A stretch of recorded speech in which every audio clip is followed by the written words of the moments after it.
Le secret de Thomas Gordon pour une famille qui se comprend enfin. Les portes qui claquent, les « laisse-moi tranquille » qui fusent. Ce lourd silence à table où l'on sent que la moindre petite étincelle peut venir mettre le feu aux poudres. Si cette scène te parle, tu es au bon endroit. Cette atmosphère, ce champ de mine émotionnel permanent finit par user les liens les plus précieux. Les parents se sentent impuissants, frustrés et parfois même coupables. Les enfants et les ados, eux, se sentent incompris, se referment et bâtissent des murs de plus en plus hauts. La maison, qui devrait être un véritable refuge, devient alors source de stress pour tout le monde. On s'aime, c'est certain, mais en fait on ne sait plus comment se le dire, comment se connecter. On passe notre temps à éteindre des incendies au lieu de créer des souvenirs heureux et des liens précieux. Et si je te disais qu'un seul principe, souvent oublié d'ailleurs, peut désamorcer plus de 90% de ces conflits épuisants et incessants. C'est pas une formule magique, mais une approche qui a transformé des familles au bord de l'implosion en équipes soudées. Alors, c'est quoi ce fameux secret ? C'est ce qu'on va voir ensemble, et c'est bien plus simple que tu ne le penses.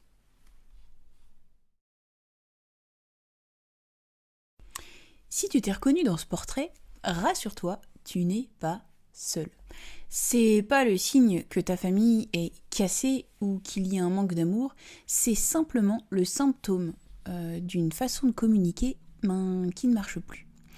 Soyons honnêtes, la plupart d'entre nous n'ont jamais vraiment appris à le faire en fait.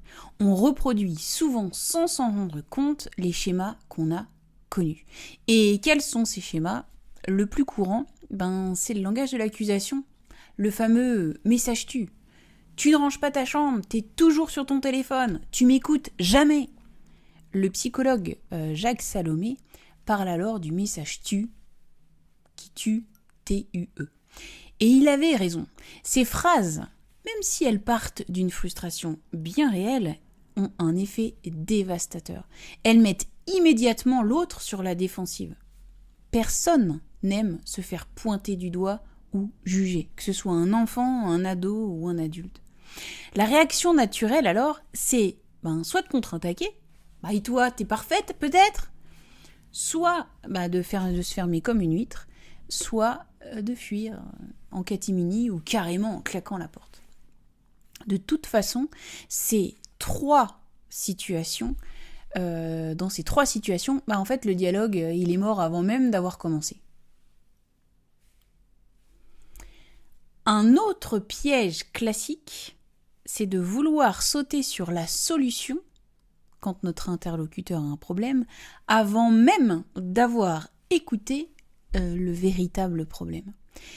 Imagine, ton ado rentre du collège furax parce qu'il a eu une mauvaise note.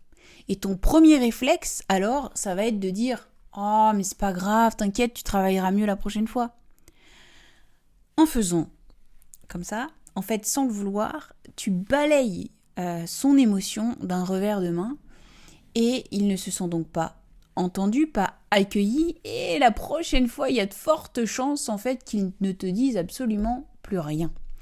La frustration grimpe, la connexion s'affaiblit et les conflits deviennent de plus en plus intenses. La bonne nouvelle, en fait, c'est qu'on peut casser ce cercle que j'appelle le cercle vicieux. Le secret, c'est une approche à laquelle je forme d'ailleurs de nombreux parents et professionnels. C'est une approche qui a été développée dans les années 50 par le docteur en psychologie Thomas Gordon, élève même de Carl Rogers. Ce fameux Thomas Gordon a été nominé 3 fois au prix Nobel de la paix et son approche est plus que jamais d'actualité.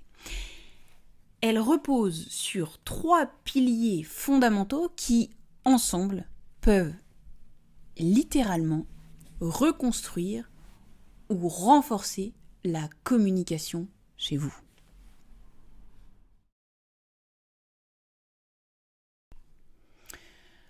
Le premier pilier, et c'est sans doute le plus puissant, c'est l'écoute active. Et quand je te dis écoute, je ne te parle pas juste d'entendre des mots. L'écoute active, c'est écouter avec tout son être, ses oreilles, bien sûr, ses yeux et son cœur. C'est faire un vrai effort pour comprendre l'émotion et le besoin qui se cachent derrière les mots de ton interlocuteur. Concrètement, ça donne quoi ? Imagine ton enfant qui rentre et qui lance « Je déteste les maths, c'est nul, j'y arriverai jamais en plus ». Plusieurs réactions classiques possibles. La solution express, allez, il suffit de travailler un peu plus puis tu vas y arriver.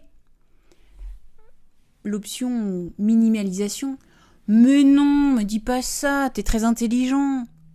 L'option interrogatoire, t'as eu quelle note ? T'avais révisé au moins ? Aucune de ces trois réponses ultra habituelles chez les parents n'écoute vraiment ce que l'enfant ressent. Un mélange de frustration, là dans notre exemple, de découragement et peut-être même d'humiliation. L'écoute active, c'est tout l'inverse que les trois options que je vous ai partagées juste avant. D'abord, on s'arrête. On pose son téléphone, quand on peut évidemment s'arrêter, et on va se tourner vers notre enfant, notre ado, et on lui donne toute notre attention. Ce geste, l'air de rien, en fait envoie un message hyper puissant. T'es important pour moi, ce que tu vis m'intéresse. Ensuite, au lieu de conseiller, de juger ou de poser mille et une questions, on devient un miroir de son émotion. On reflète ce qu'on perçoit sans interpréter. On pourrait dire quelque chose comme « Waouh, on dirait que les maths te découragent vraiment là en ce moment, t'en as gros sur la patate. » Ou alors « J'entends ta frustration, t'as l'air de te sentir complètement bloqué là avec les maths. » En faisant ça, on valide son émotion. On lui donne le droit de ressentir ce qu'il ressent, tout simplement. Et ça, c'est incroyablement libérateur. Notre ado se sent compris et paradoxalement, le simple fait de nommer son émotion et de se sentir entendu suffit souvent à baisser son intensité émotionnelle. Il n'est plus seul face à son problème, puis on peut reformuler encore pour l'aider à creuser si besoin. Si je comprends bien, tu as l'impression que même quand tu fais des efforts, ça ne paye pas. Et c'est ça, en fait, qui te frustre vraiment. Et c'est là que quelque chose de quasi magique se produit. Très souvent, en se sentant écouté en toute sécurité, l'enfant trouve lui-même ses propres solutions quand il en a besoin d'en trouver. Pratiquer l'écoute active, en fait, c'est offrir un véritable cadeau à nos proches. L'espace d'exister vraiment avec leur joie comme leur galère. Ça booste la confiance et l'estime de soi de manière spectaculaire. Et un enfant qui se sent profondément écouté sera bien plus ouvert à son tour à écouter ce que tu vas lui dire.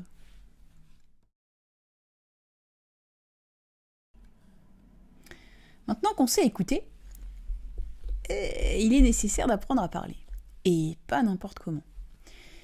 Si l'écoute active est ton bouclier pour accueillir les émotions de ton interlocuteur, le message « je », lui, est ton outil pour exprimer tes émotions à toi et sans déclarer la guerre.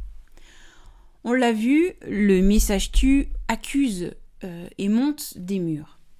Le message « je », lui, inventé par Thomas Gordon, est une façon de s'exprimer qui invite à la coopération.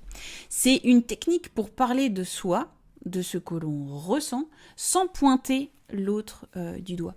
Un message-jeu efficace, ça se construit en 3 temps. Premier temps, on décrit le comportement de l'autre de façon neutre et la plus factuelle possible. Sans jugement, sans généraliser, avec des toujours ou jamais, juste l'effet. Comme si tu avais une caméra et que dans cette caméra, tu vois et tu entends des choses. Là, ce sont des éléments factuels.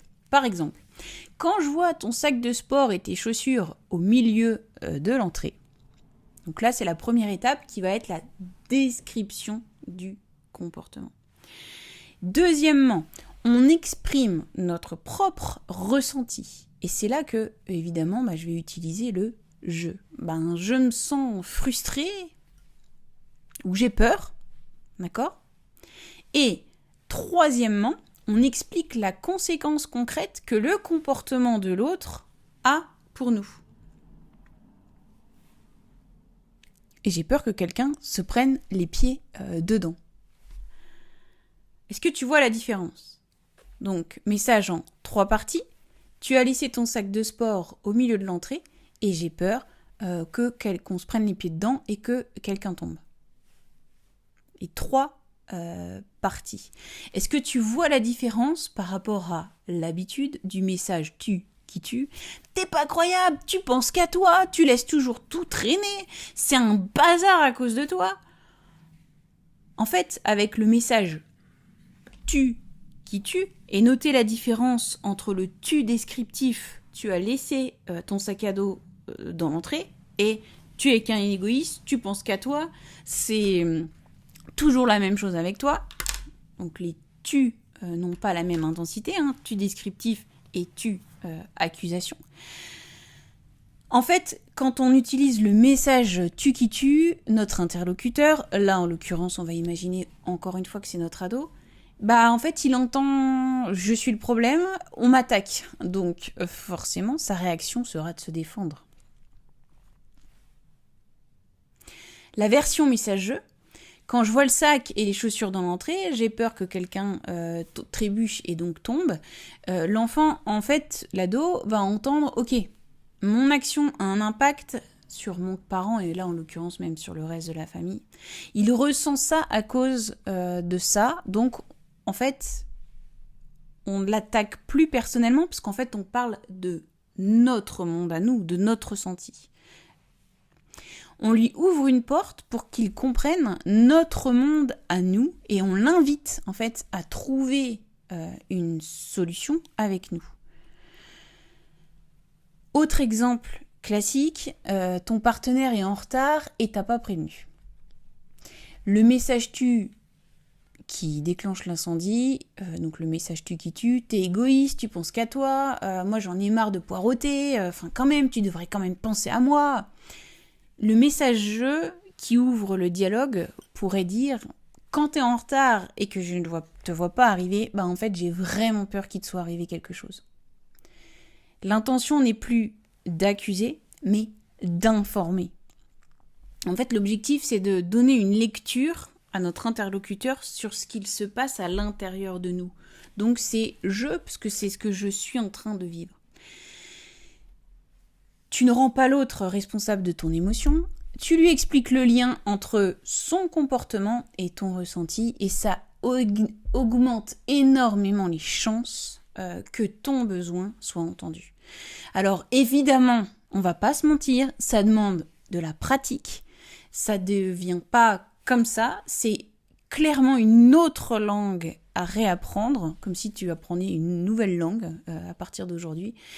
Et c'est clairement pas notre réglage par défaut, parce que c'est pas un type de communication qu'on a reçu depuis notre tendre enfance. D'accord ? Donc c'est évident que c'est un vrai changement de programme.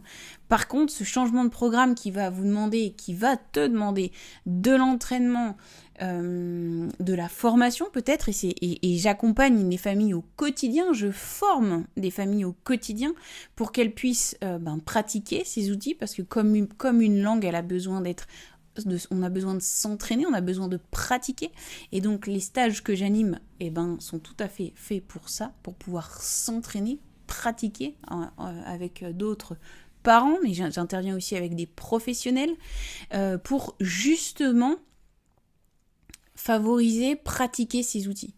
Et c'est clairement un changement de communication qui peut transformer votre vie de famille et pas que, parce qu'il y a effectivement des incidences aussi dans votre vie professionnelle, dans la vie de la famille au sens plus large, et même dans les relations avec vos amis.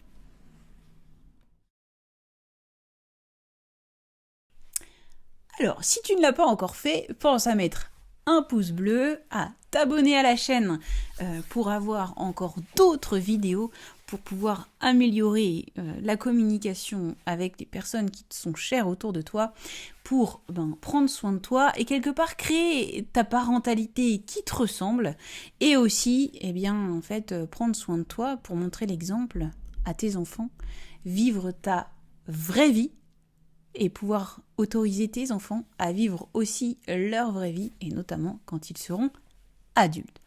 Ok, donc on sait maintenant comment écouter avec empathie et s'exprimer avec authenticité. Mais pour de vrai, on fait quoi quand malgré tout, nos besoins se télescopent ? Et dans une famille, c'est absolument inévitable, on est bien d'accord. L'heure du coucher, le temps des écrans, les tâches ménagères, les devoirs, bref, les sujets de friction ne manquent absolument pas. Généralement, il y a 2 façons de gérer ça. Et les 2 sont perdantes sur le long terme. Soit le parent est autoritariste et il impose sa solution, donc le parent gagne et l'enfant perd. Résultat des courses, l'enfant obéit par peur, mais en fait va accumuler du ressentiment. Soit le parent est permissif, il cède pour avoir la paix, et alors là, donc du coup, c'est l'enfant qui gagne et le parent qui va perdre.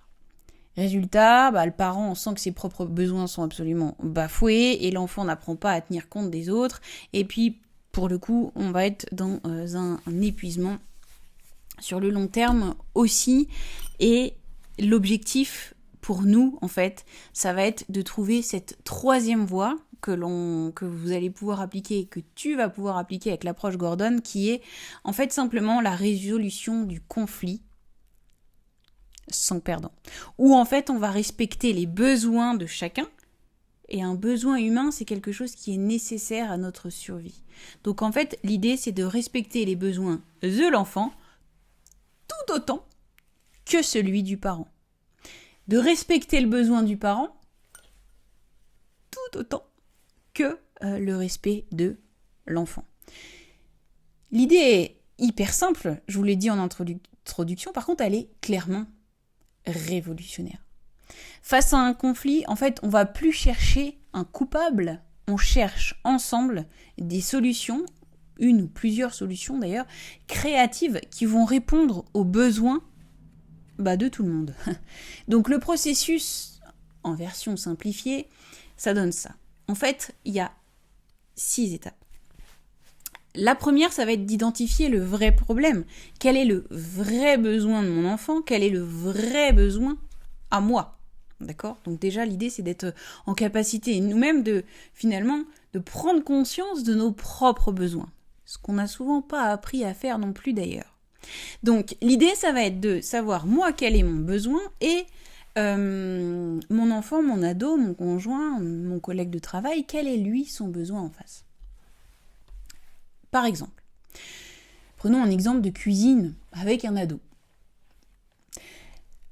Le besoin du parent, c'est avoir une cuisine propre et en ordre.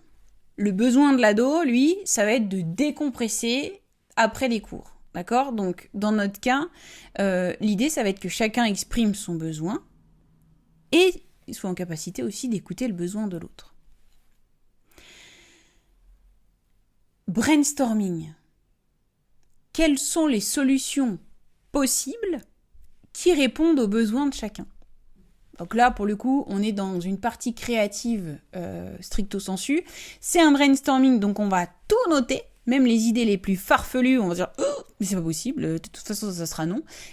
Notez quand même, accueillez tout, parce que le risque de bloquer, le risque c'est de bloquer le brainstorming si effectivement on commence à dire ah non mais ça c'est pas possible, mais tu rêves, etc. Donc on va noter toutes les solutions que le parent va pouvoir dire, et là en l'occurrence dans notre exemple, que l'ado va pouvoir dire. Donc plusieurs solutions possibles. L'ado nettoie la cuisine tout de suite dès qu'il a terminé son goûter, ou c'est le parent qui nettoie quand il rentre avant de commencer à préparer le dîner, ou ça peut être on nettoie ensemble. L'ado nettoie dans 1 heure, peut-être pas tout de suite, mais plus tard. On engage quelqu'un pour le faire. Bref, il peut y avoir une multitude de solutions et l'objectif, ça va être de noter tout, même les plus folles qui vont pas être retenues. Et en fait, on les enlèvera au moment de la 3e étape qui va être l'évaluation. D'accord ? Donc, on va reprendre toute la liste et on va éliminer toutes les solutions qui ne nous conviennent pas. Embaucher, par exemple, quelqu'un pour nettoyer le goûter, évidemment, celle-là, on va pas la retenir. Moi, typiquement, que ce soit moi qui range le goûter de mes enfants, ce n'est pas non plus acceptable. D'accord ? Donc, ensuite, on va choisir une ou plusieurs solutions et une option qui pour moi serait acceptable, c'est de dire ok, en fait tu peux te reposer 30 minutes après avoir pris ton goûter et finalement ranger le dîner, ranger la cuisine avant le dîner pour être sûr que finalement moi quand je rentre et que je commence à préparer le dîner, la cuisine soit en ordre et que ça me fasse pas perdre de temps à devoir ranger avant de commencer à préparer le dîner. Ok, une fois qu'on est d'accord, on va mettre en place ces solutions-là. Et donc, on en reparle possiblement dans 1 semaine, dans 2 jours, dans 3 jours, quand vous voulez, en fonction de ça, vous décidez ensemble. Et l'idée, c'est important de prendre le temps de faire le point dessus une fois qu'on a trouvé la solution et de dire 1 semaine après, écoute, c'est top, moi j'apprécie parce que du coup à chaque fois je rentre, la cuisine est rangée, ce qui me permet de me mettre à faire la cuisine, à préparer le dîner sans perdre de temps. Ou alors, en fait, je constate que malgré la résolution, même malgré le temps qu'on a pris ensemble pour discuter, ça fonctionne pas encore, donc on peut en reparler, parce que l'objectif, c'est véritablement de prendre en compte les besoins de chacun, et que chacun ait ses besoins qui soient pris en compte. Et clairement, on va pas se mentir non plus, l'éducation, c'est répétition. Donc, ces 6 étapes, parfois sur des problématiques récurrentes, il peut suffire d'une seule résolution de conflit et ça rentre dans l'ordre. Et parfois, sur des problématiques typiquement plus lourdes, les écrans ou les devoirs, et puis aussi évolutives, à mesure que l'enfant grandit, on va y revenir plusieurs fois. Alors, clairement, cette approche change complètement la dynamique de pouvoir. En fait, on n'est plus adversaire. On est coéquipiers qui cherchent à résoudre un problème. Les enfants, les ados impliqués dans la recherche de solutions sont clairement beaucoup plus motivés à l'appliquer. Et mieux encore, vous leur apprenez une compétence essentielle pour leur vie de maintenant et de demain. Comment gérer les désaccords en respectant les besoins de chacun.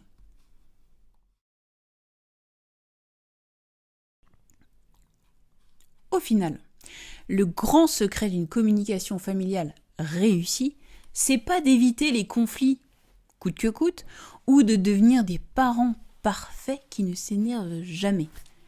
C'est simplement d'avoir les bons outils dans sa boîte, d'apprendre à utiliser ces bons outils.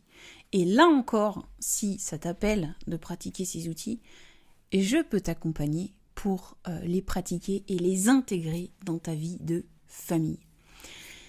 Ces 3 outils, je te le rappelle, sont l'écoute active pour comprendre l'autre, le message « je » pour pouvoir t'exprimer toi-même sur tes besoins et tes ressentis, et la résolution de conflits qui va permettre simplement de trouver des solutions qui respectent les besoins de chacun.